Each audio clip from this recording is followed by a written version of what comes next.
15 Mayıs'ta ülke olarak neyi konuşuyor olacağız? Mesela Dersim isyanı Satürn balık döneminde oluyor. Madımak olayı Satürn balık döneminde oluyor. 1730 yılında Lale Devri son buluyor. Ve Satürn balık döneminde Atatürk'e suikast düzenlenmeye çalışılıyor ve 2026'nın 12 Ağustos dönemi ki 12 Ağustos'taki tutulma tam bir tutulma. Yani 99'a benzer bir tutulma. Sular dediğinizde boğazlar da devreye giriyor. Evet. Sular konusunda tehlike var derken boğazlarda da bir tehlike var anlamalı mıyız? Deniz kıyılarımızla alakalı tehdidi veriyor.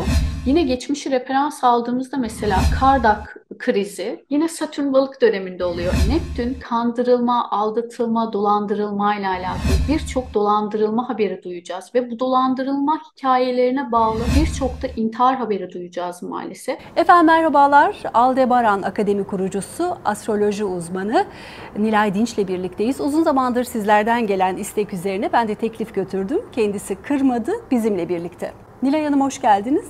Teşekkür ederim. Hem izleyicilerinize taleplerinden, isteklerinden dolayı teşekkür ediyorum. Hem de sizin nazik davetiniz için sizlere de ayrıca teşekkür ediyorum. Çok çok teşekkür ederim. Hemen konuya girelim. Malum hemen Mayıs ayının 14'ünde bir seçim var. Tüm Türkiye kilitlendi. Sonuçları bekliyoruz.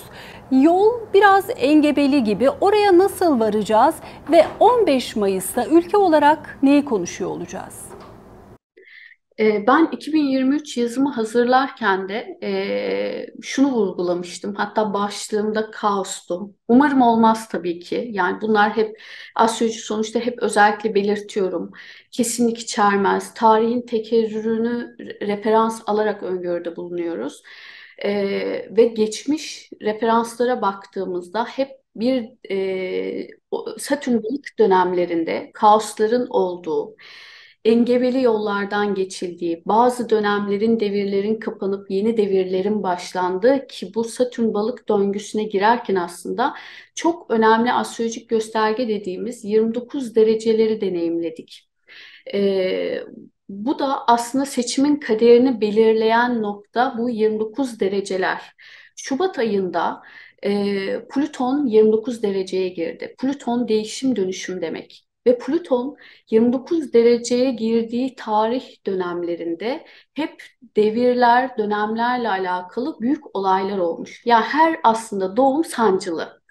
Yeniden doğumlar, dönüşümler oluyor, yıkımlar oluyor. Aynı dönemde 28 Şubat'ta Satürn de yine 29 dereceyi gördü. Çok uzun yıllardan sonra ilk defa iki gezegen aynı anda 29 dereceyi gördü ve 2023 yılı o kadar önemli bir yıl ki 20 Nisan'da gerçekleşecek tutulma da Koç burcunda 29 derecede olacak. Yani bizim krizli bir derece dediğimiz 29 dereceyi 2 ay içerisinde üst üste, 2-3 ay içerisinde üst üste görüyoruz. Bunlar da bize büyük kaosları, değişim dönüşümleri, yıkımları ama yeniden yaratımları, Şubat depremi tahminlerimiz de zaten bu 29 derecelerle geldi. Geçmiş dönemlere baktığımızda e, şiddetinin bu kadar güçlü, bu kadar yıkıcı, bu kadar büyük kitlesel oluşu da aslında 29 dereceden geliyor. Deprem ülkesiyiz. Her zaman depremler oluyor. Bu kadar yıkıcı olmasının nedeni bu 29 derecelerden geliyor. Şubat ayı ile alakalı özellikle vurgun da buradan geliyordu. 29 derecelerde çok büyük olaylar oldu. O yüzden de seçim dönemine de yine referans bu 29 derecelerin döngüsü devam edecek. Evet 29 dereceden şimdi çıkıyor. Satürn balığa, Plüton da bugün itibariyle Kova'ya geçti. Kova özgürlükler demek. Özgürlük için mücadele demek. 23'ünde mi geçti özgürlükler Evet, devrini? evet. Aslında astrolojik olarak şöyle bir döngüsü vardır. Bir dereceye girmeden önce o etki alanına girmeye başlar, etkisini önceden görmeye başlarız. Seçim için de aslında etkileri başladı. Hep kadın vurgusu yaptık. Birçok astrolog arkadaşım da aynı öngörüyü yaptı. Temmuz'dan beri ben özellikle bir kadın liderin vurgu yapacağını söyledim. Özellikle parantez içinde şunu belirtmek istiyorum seçimle alakalı. Lütfen ben ve birçok arkadaşımı, astrolog arkadaşımı öngörü yaparken bunun objektif olduğunu kabul etsinler. Hangi görüşten olursa olsun. Çünkü biz burada işimizi yaparken aslında herhangi bir tarafı yönetmek, algı yaratmak değil, tarihi referans alıyoruz. Bununla ilgili özellikle de çalışma yaptım. Tarihle alakalı referans da vereceğim ki bunun benim siyasi görüşüm, inançlarım ve değerlerimle alakalı olmadığını anlatabilmek için. Tarihleriyle vereceğim ve bu tarihlere lütfen takipçilerimiz de o yıllara Google'dan baksınlar, mesela o yıllarda seçimlerde vurgu ne olmuş diye. Buradan mesela bir örnek verecek olursam, Satürn balık dönemlerinde her zaman seçim olmuş. Satürn balığa girdikten sonra 2-3 ay içerisinde hep bir seçim gerçekleşmiş. Mesela 1935, 36, 37 yılları yine Satürn balık dönemidir. Ve enteresan olan, ilk defa 35 yılında yapılan seçimde Türkiye Meclisi'ne 18 tane kadın vekil giriyor. Bir ilk gerçekleşiyor. Tabii bu garip gelmeyebilir. Evet, bir ilk ve kadın vurgusu var. Ama bir sonraki seçim, yani Satürn balık yine döngüsünde 1994, 95, 96 yıllarında yine Satürn balığa giriyor ve 94-95 yıllarında yine seçim oluyor ve o yılda Tansu Çiller ilk kadın başbakan oluyor. Bu yılda yine Satürn balığa girmesiyle birlikte bir kadının bu siyasi dengelerde büyük önem kazanacağı, siyasi ortak olabileceği vurgusu arkadaşlarım ya da benim siyasi görüşümü yansıtmıyor.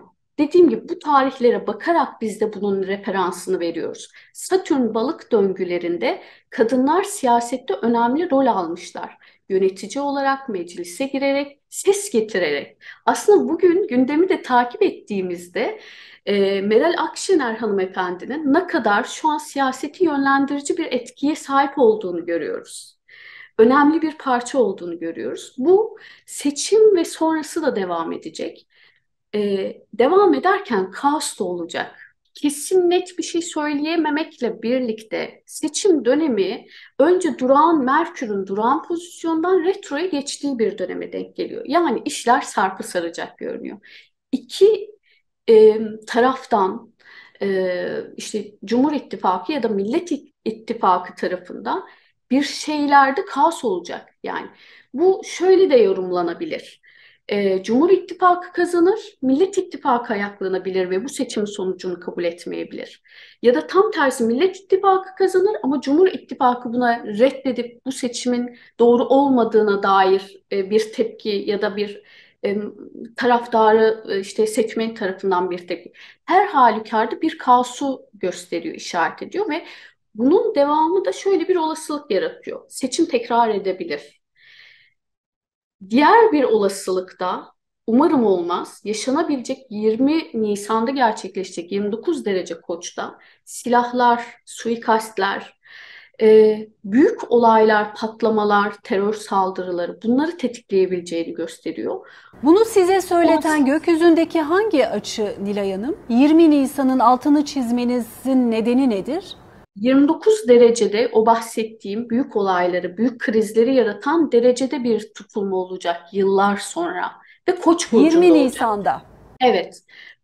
Bu da seçim öncesine denk geldiği için tabii doğal olarak bir kaygı, bir soru işareti oluşturuyor. Acaba bu seçimi etkiler mi? Çünkü seçim durağan ve retro dönemine denk geliyor. Yani seçimin ertelenmesi, yaşanacak büyük bir olayla acaba seçim ertelenebilir mi?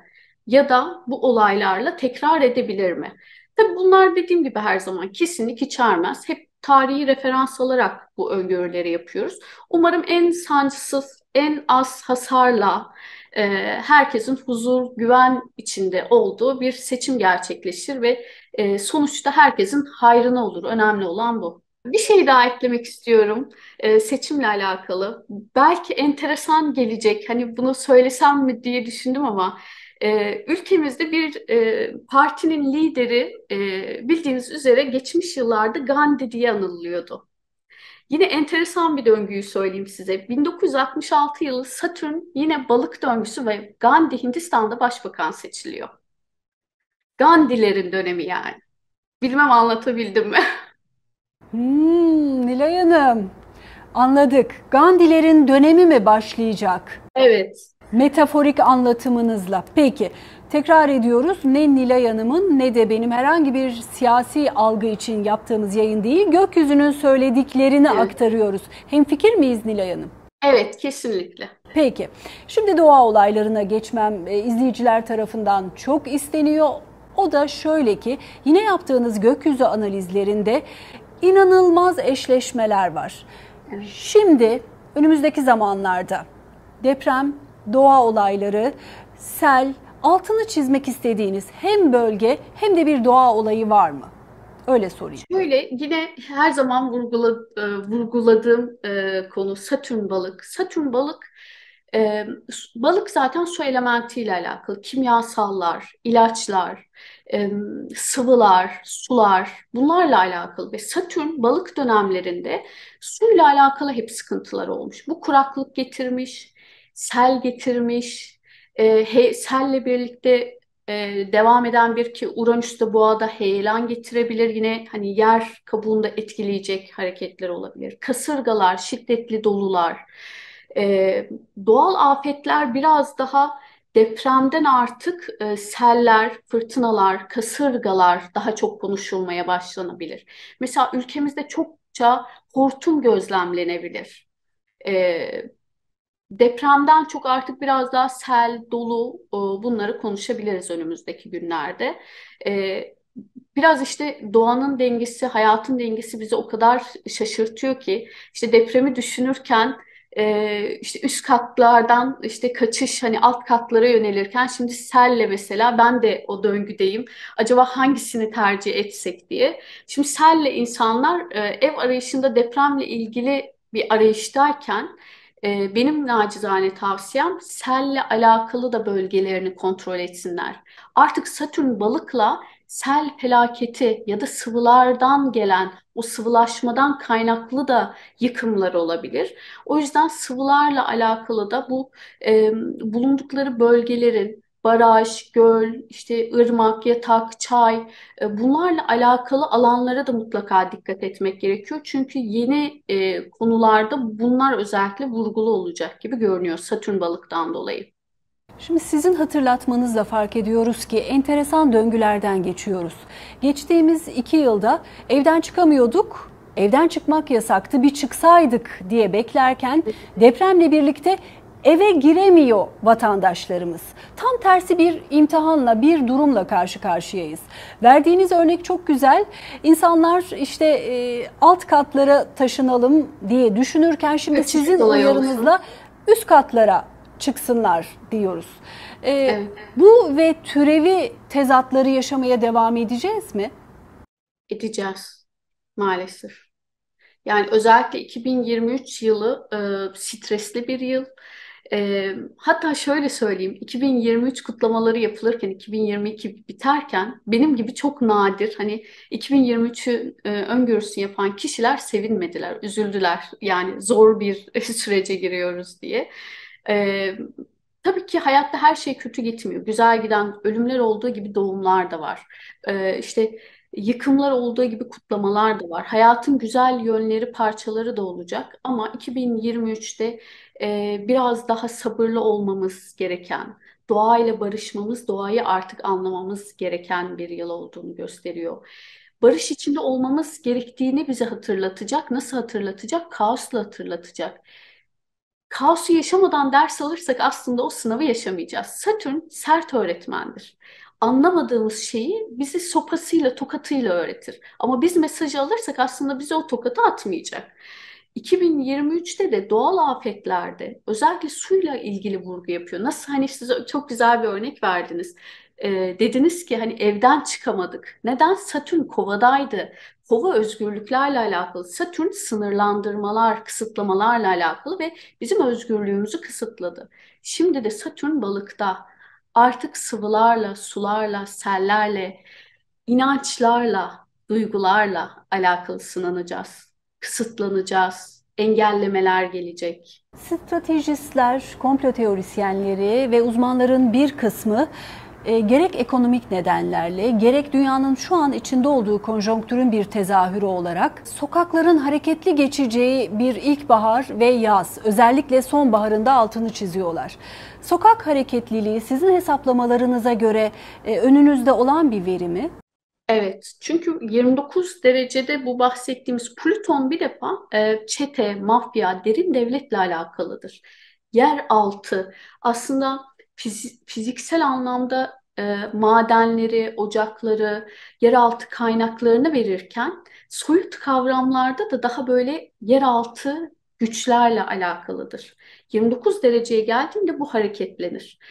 Satürn de otoritedir, devlettir, yöneticilerdir. O da 29 dereceye geldi. O yüzden dedim yıllar sonra ilk defa Satürn ve Plüton aynı anda 29 derece oluyor. Yani derin devlet ya da çetelerle, mafyalarla devlet, idareciler, yöneticiler karşı karşıya gelecekler. Ve bu karşı karşıya geldiğinde de doğal olarak çatışma, kaos, agresyon kaçınılmaz olacak. Burada bize düşen bence vatandaşlar olarak ülkemizin çıkarlarını, bayrağımızın, vatanımızın çıkarlarını düşünerek ayrışmalara gelmeden, tabiri caizse gaza gelmeden, birilerinin manipülasyonuna, çünkü Plüton manipülasyondur, manipülasyona gelmeden, konumuzla, komşumuzla, akrabamızla, eşimizle, dostumuzla ya da hiç tanımadığımız sosyal medyadan insanlarla kavga etmeyelim.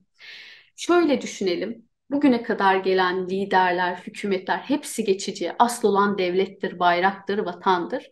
Bizim önceliğimiz de bu olmalı. Bunu düşünürsek belki bu kaos diye düşündüğümüz ayrışma, çatışma, kutuplaşma belki biraz daha aza iner. Umarım da öyle olur. Nilay Hanım, az önce devlet ve mafya arasındaki bir anlaşmazlık, bir kavgadan bahsettiniz. Şimdi Satürn balık döneminde 94-96 yılları devlet-mafya ilişkisini anlatan manşetler gazetelerde sıkça yer alıyordu. Satürn balığa girdiğinde devletle mafya ya kavga ediyor ya da ilişkiye mi giriyor? Bu dönem nasıl anlaşılmalı? Yani geçmişi de referans aldığımızda isyanlar, ayaklanmalar, halkla devlet, devlet demeyeyim ya da mevcut hükümetler diyeyim, e, ya da hükümetlerle devletin içindeki farklı kurumlar ya da oluşumlar karşı karşıya geliyor. Halka yansıması da ya taraflardan birinin halkı manipüle etmesiyle zaten kaos ve olaylar gelişiyor. Daha önceki olayları mesela referans aldığımızda Satürn balık dönemlerinde, ki bunlar tesadüf olamaz, hep Satürn balık dönemlerine denk geliyor olması. Mesela Dersim isyanı Satürn balık döneminde oluyor. Madımak olayı Satürn balık döneminde oluyor. Çok daha tarihi geçmişe gittiğimizde 1730 yılında Lale Devri son buluyor. Yani hep isyanlar bir dönem, belli dönemlerin bitişi, yeni dönemlerin başlangıcı. Tabii ki bu bitiş ve başlangıçlar da kaossuz, çatışmasız, mücadelesiz şekilde demokratik bir şekilde olmuyor geçmiş referanslara baktığımızda. Korkarak soruyorum ama 90'lar faili meçhul cinayetlerin de çok olduğu yıllar. Gökyüzü bununla ilgili bir şeyler söylüyor mu? Evet, özellikle Plüton suikastlerle, manipülasyonla alakalı zaten. Daha önceki referans kaynaklarıma baktığımda gazetecilere suikastler olmuş. Tabii bu dönemde yine gazeteciler hedef alınır diyemem ama suikastleri gösteriyor. Ki aslında yakın zamanda bu 29 dereceye girdiğinde bir suikast oldu biliyorsunuz, siyasi bir suikast. Bunların devamı olacağı ve hatta şöyle söyleyeyim, notlarımda almıştım ama e, Atatürk'e Satürn balık döneminde Atatürk'e suikast düzenlenmeye çalışılıyor ve suikastçılar yakalanıyor. 1935-36 yılları sanırım, yanlış hatırlamıyorsam. Ve hep bu 29 derece döngülerinin devamı balık süreçlerinde siyasi ya da işte yine siyasi dayanağı olarak gazetecilere ya da siyasi oluşumlara, siyasi kişilere suikastler düzenleniyor. Bu dönemde de düzenlenecek görünüyor ki önümüzde seçimin oluyor olması da aslında bu olasılığı daha da yükseltiyor çatışmalardan dolayı. Yakın tarihte sıkça yaşanılan, herkesin de şikayet ettiği ilaçlara ulaşamıyoruz. Basit bir öksürük şurubu için eczaneye gidiyorsunuz. Onun muadilinin muadilini vereyim diyor eczacı Evet. bize. Önümüzdeki günlerde ilaç ya da herhangi bir şeyin zincirinin kırılacağını, ulaşamama durumu yaşayacağımızı öngörüyor musunuz? Bununla ilgili bir veri var mı elimizde? Var çünkü şöyle Satürn balık dediğimiz gibi kimyasallar, ilaçlarla alakalı olduğu için aslında bu döngü yeni başladı. Yani şu an kısıtlama var, ulaşamıyoruz deniliyor ama asıl gerçek tedarik sorununa ulaşılmadı henüz.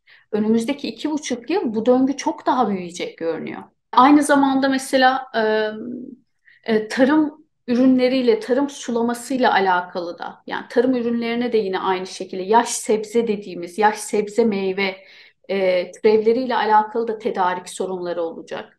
Belki bu sel kaynaklı olacak, belki dolu kaynaklı olacak. Yine bu kimyasallar balık döngüsüne giren, e, kimyasal deyince mesela sadece ilaç düşünebiliyoruz ama birçok sanayide kimyasallar kullanılıyor. Birçok sanayi sektörünü etkileyecek kimyasallarla alakalı problemler olabileceği gibi toplumsal zehirlenmelere de neden olabilecek kimyasal sorunlar olabilir. Mesela ilaç tedariğinde sorun olabileceği gibi ilaçlarla alakalı zehirlenmeler, yanlış ilaçlar, belki bir olasılık da aynı mesela. Tedarik zor olduğu için el altı ilaçlar ne denir? Merdiven altı ilaçlar mı acaba oluşacak da insanlar ilaçtan bile zehirlenecek ya da zarar görecek. Buna da ekstra dikkat edilmesi gerekiyor. Bu tedarik probleminin devamında çünkü merdiven altı ürünler piyasaya belki haberimiz olmadan sürülebilir ve ilaçlardan bu yollardan da zarar görebiliriz. Ülkenin önemli bir kesiminin rahatsız olduğu göçmenler konusu. Göçmenler konusunda seçime yaklaşırken ve sonrasında herhangi bir gelişme olacak mı? Onların ülkelerine iadesi olabilir. Bu konuda bu gelişmeyi bekleyenlerin içini rahatlatacak bir hamle görüyor musunuz? Olacak ama bir seferde olacak bir döngü değil. Önümüzdeki 2,5-3 yıla yayılacak bir döngü. O yüzden hani ha deyince seçim oldu ve ertesi gün bir şeyler değişmeyecek. Sihirli bir değnek yok ama önümüzdeki 2,5-3 yıla yayılarak bu mülteci sorunu biraz daha azalıyor olacak. Bir süredir özellikle depremle birlikte sıkça konuşulan işgal konusu. İşte ülkemizin etrafında yapılan çeşitli tatbikatlar, bu tatbikatların niyetiyle ilgili yapılan sorgular, stratejistlerin, komplo teorisyenlerinin yaptığı yorumlara siz de tanık oluyorsunuz. Sahiden de ülkemiz bu anlamda tehdit altında mı? Gökyüzü Türkiye haritasına baktığınızda bununla ilgili bir uyarı veriyor mu? Şöyle özellikle deniz kıyılarımızla alakalı tehdidi veriyor. Yine geçmişi referans aldığımızda mesela Kardak krizi yine Satürn balık döneminde oluyor enteresan bir şekilde. Özellikle Akdeniz'le alakalı tehdit, o bölgelerle alakalı tehdit oluşabilir. O bölgelere özellikle dikkat etmek gerekir. Tehdit özellikle o bölgeden. Hani Marmara için hep böyle komplo teorileri gelişiyor. İşte e, Ege'den Marmara'ya bir tehdit gibi. Ama benim düşüncem daha çok Akdeniz tarafı, güney tarafı daha büyük tehdit içeriyor. Kardak krizi dediniz, doğru duydum değil Evet, mi? doğru. Sanıyorum 3 gün önce Yunanistan bir gazetesinde manşet olarak Ayasofya'yı kullandı. Fakat Ayasofya'nın tepesinde haç vardı. Şimdi Kardak krizi deyince hemen aklıma bu gazete haberi ve manşeti geldi. Yunanistan'la olası bir gerilim zaten hep var. Peki Ayasofya buna dahil olabilir mi? Şöyle, hatta bugün de ben sayfamda paylaşmıştım. Ayasofya hiç konuşulmazken ben Ayasofya ile ilgili bir paylaşım yaptım. Tekrar müze statüsüne girebilir diye. Hatta oldukça da tepki aldım. Hani sanki bu benim niyetim, isteğim, dileğimmiş gibi algılandı ama hep söylüyorum bunlar objektif, geçmişi referans alarak yaptığım öngörüler. Ayasofya gündemde yoktu ben bunu yazdığımda. Tepki de çekti. Ama Temel Bey'in açıklamasını da aslında dün duyduğumuzda yine ufaktan oraya bir işaret veriliyor. Bunun nedeni de aslında Satürn balık döngüsüne 29 dereceden yine balığa geçişte ilk defa o zaman Atatürk Ayasofya'yı önce bakıma aldırıyor. Daha sonrasında da müze statüsüne geçiriyor. Ve yine Satürn balık döngüsüne girdiği için Ayasofya ile alakalı benzer olaylar gelişebilir. Bu tamamen ibadete yasaklanması şeklinde değil ama belli sınırlarla tekrar koruma altına almak için müze statüsüne alınabilir diye öngörüyorum. Bu da dediğim gibi yine geçmişi referans aldığım için. Peki bunun Ama bu içerisinde bir işgalle değil. Onu tam onu belirteyim. Yani soracaktım. Yunanistan'ın bir işgaliyle değil. Astrolojik olarak bir koruma altına almak için belli bir alanı tekrar müze haline getirilebilir gibi öngörü veriyor bize. Bu soruyu sormazsam bana çok kızarlar. Çünkü depremle birlikte tekrar hatırladık ki İstanbul deprem riski çok yüksek bir şehir. Evet, uzmanlar bu konuyla ilgili muhtelif görüşler bildiriyorlar. Hayır, yakın tarihte olmayacak diyen de var. Çok dikkat, her an olabilir diyen de var. Peki gökyüzü ne diyor İstanbul depremiyle ilgili? Şöyle iz düşümleri, tutulmaların iz düşümlerine bakarak aslında bunu referans alıyoruz. Tabii ki doğayı da gözlemliyoruz. Yani tek bir bütünle bakmak mümkün değil, yorumlamakla mümkün değil. Mesela 25 Ekim'deki tutulmanın iz düşümü tam Hatay ve Marmara hattının üzerinden geçiyordu. Ve ben o bölgeyi işaret etmiştim. Yani e, İz düşüm eğer haritada güneş tutulmasının nereye etki ediyorsa orada yakın zamanda güneş tutulmalarının maksimum süre 6 aydır ama kısa vadede bazen işte bir hafta 10 gün içerisinde de gerçekleşir. Ondan bir önceki döngüde mesela 11 Ağustos 99'da gerçekleşen güneş tutulmasının iz düşümü de o şekilde ve Marmara'nın üzerinde gerçekleşiyor ki hatırlarsanız o dönemde en iyi Marmara'dan izleniyor diye hepimiz sokaklara dökülüp böyle filmlerle şeylerle izlemiştik sevinçlerle ve 6 gün sonra Marmara depremi olmuştu. 25 Ekim'deki tutulma da aynı şekilde oldu. Akrep'te gerçekleşti, Türkiye'nin burcunda gerçekleşti ve iz düşümü Türkiye üzerinde %50 performansla gerçekleşti ve depremi tetikledi.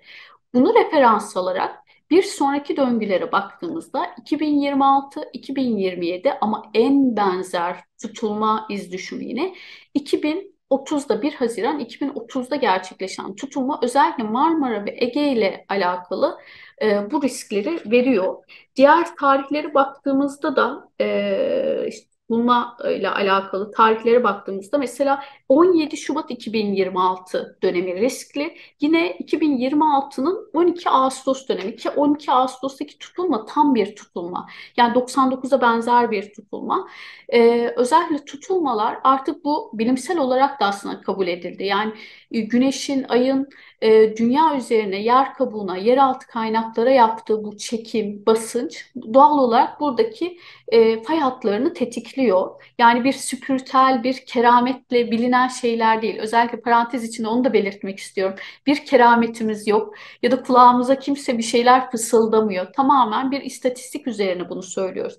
Geçmişte bu benzeri iz düşümlerde deprem olduğu için yine benzeri iz düşümlerde olabilir diyoruz. İnşallah olmaz ama olasılığı var. Hani dünyanın çivisi çıktı deyimini kullanırız ya. Tam o dönemde yaşıyoruz. Ekonomiye geleceğim. Londra Metal Borsası'nda gümüş bulunması gereken çuvallardan taş çıktı. Yeni bir haber bu.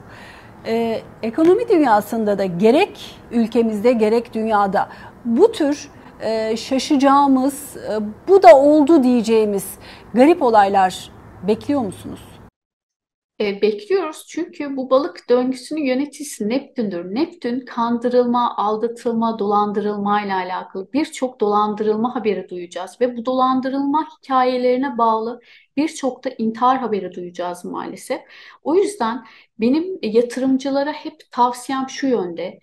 Bir anda köşeyi dönme niyetiyle özellikle şu balık döneminde asla büyük risklere girmesinler. Yanılma payları çok yüksek. Astrologlar olarak bu arada bizim de yanılma payımız yüksek. Çünkü balık yanılgılarla alakalı, sis, pus, belirsizlikle alakalı yanılgıların en açık olduğu dönem.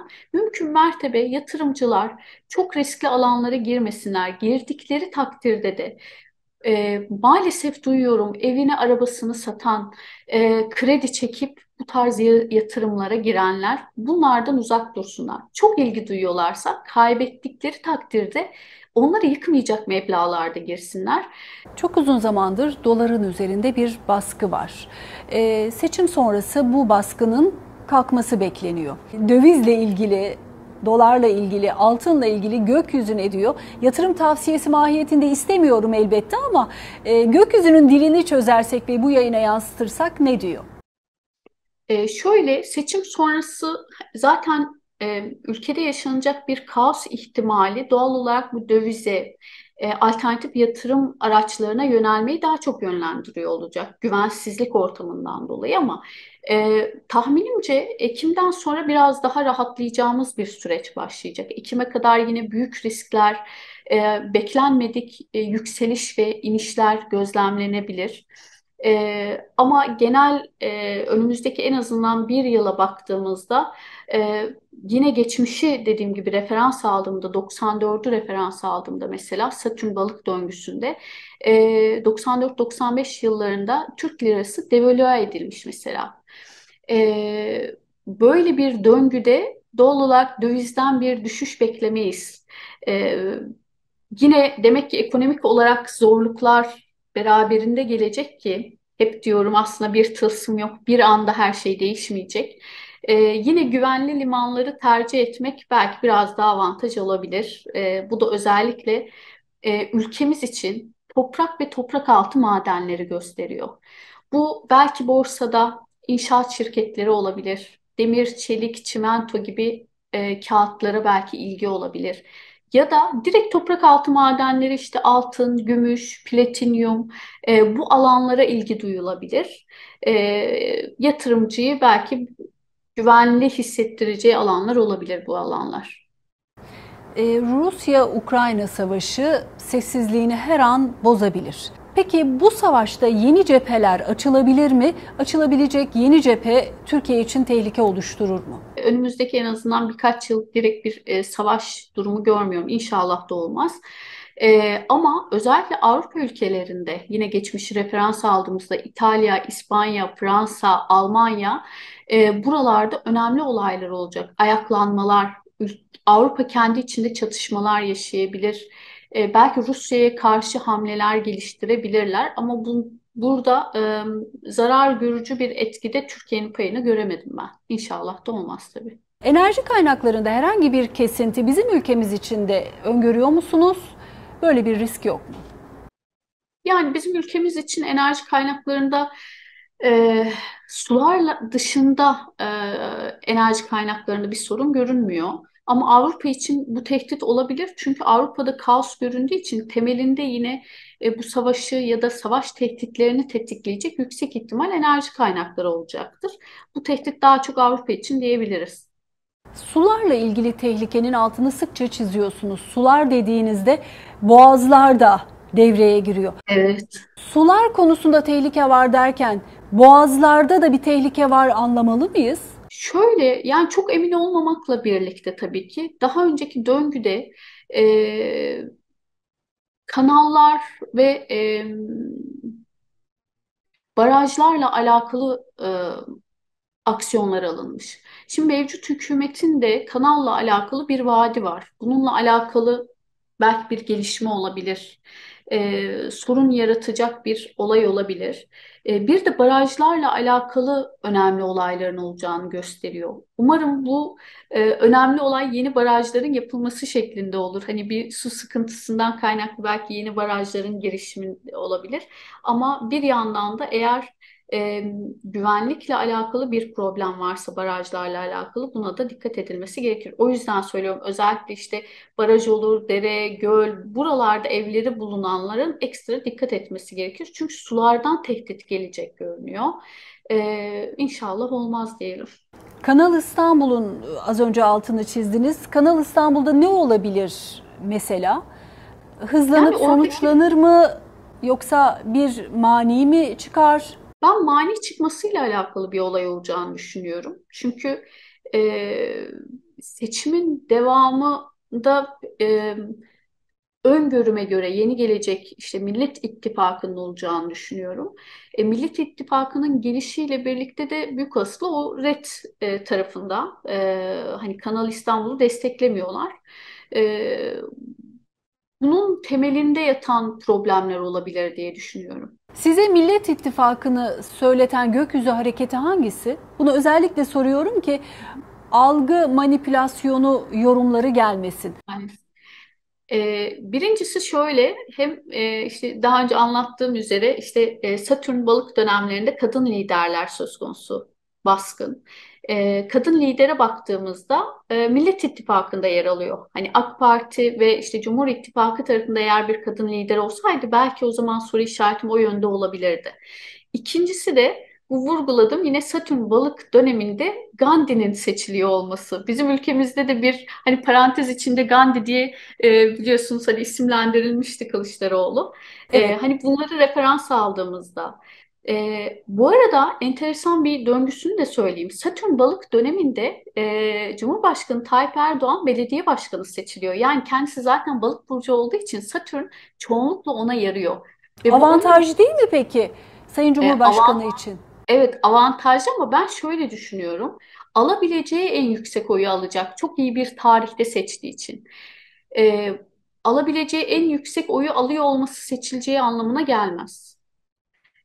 Dediğim gibi yani burada geçmişi referans alarak bunu söylüyorum. Çünkü Cumhurbaşkanı belediye başkanlığını kazanırken bir kadın başbakan oluyor. Yani diğerinin eli daha güçlü görünüyor. Hani bunu referans alarak böyle düşünüyorum. Bir de Satürn balık döngüleri şöyledir. Özellikle balıklar için ya da Satürn döngülerinde yetki alanlar için. Bir dönemde yetki verirken bir sonraki dönemde yetkisini sonlandırır. Çünkü Satürn önce sorumluluk verir sonra o sorumluluktan azat eder. O yüzden de acaba Satürn balıkta seçildi ve bu Satürn balık döneminde de artık sorumluluktan o yükünden arınacak mı acaba? Sorumluluğu sonlandırılacak ve azalt mı edilecek? Göreceğiz. Peki kapanıştan önce şunu da sorayım. Biraz da burçlar üzerinden yorumlarınızı rica edeyim. Satürn balıktayken hangi burçlar daha şanslıdır? Hangi burçlar daha dikkat etmelidir? Aslında şöyle bir burca şanslı ya da şanssız demek yanlış olur. Çünkü kişinin aslı olan kendi doğum haritasıdır. Yani Satürn balık bazı balıklara haritasında iyi açı alıyorsa, güzel şeyler, sorumluluklar mesela. Sorumluluk derken kimisi için bir yakınını kaybedip aile bireylerinin sorumluluğunu almayı verirken bazılarına da çocuk sahibi olarak evlenerek sorumluluk verecek. Yani sorumluluk kişinin haritasına göre değişecek aslında. O yüzden hani şu burç şanslıdır, bu burç şanssızdır diyemeyeceğim. Kişisel haritada bunu asıl görebiliriz. Ama şunu söyleyebilirim. Özellikle balık ve başakların sorumlulukları artacak. Olumlu ya da olumsuz haritalarına göre. Evlenecekler, çocuk sahibi olacaklar, iş kuracaklar mesela özellikle başaklar. Uzun zamandır iş kurmayı düşünen birçok başak artık cesaret sahibi olacak ve kendi işini kurabilecek. Yöneticiliğe işte terfi alıp yönetim kadrosunda yer alabilecek gibi. E, Aynı zamanda bu 2023'te Koç ve Terazi aksında tutulmalar gerçekleşiyor. Bu yılın diğer bir vurgusu da Koç ve Teraziler için hayatlarında büyük dönüşümler yaşayacaklar. Belki hiç olmaz, olamaz dedikleri şeyler hayatlarında gerçekleşecek. Bu da yine kişiler için kimine para getirirken kimine bir kayıp getirecek belki. Kimi hiç sağlığıyla alakalı umudu yokken bir hastanın bir anda şifa bulacak ama hiç sağlık problemi olmayan da bir anda hastalık belirebilecek. O yüzden özellikle bu yıl koçlar, teraziler, balıklar ve başaklar hayatlarında büyük dönüşümler yaşayacaklar. İnşallah onları geliştirecek. Ben de bu arada bir balık olarak söyleyeyim. İnşallah bize iyi gelecek bir döngü yaşarız. Ama dikkat etmelerinde fayda var. Efendim Aldebaran Akademi kurucusu, astroloji uzmanı Nilay Dinç'le birlikteydik. Nilay Hanım çok teşekkür ederim kabul ettiğiniz için. Ben teşekkür ederim nazik davetiniz için. Çok keyif aldım. Çok güzeldi benim için de. Çok memnun Stüdyoma da oldum. bekliyorum. İnşallah, inşallah. Çok teşekkür ederim. Efendim bizi izlediğiniz için size de teşekkür ediyoruz.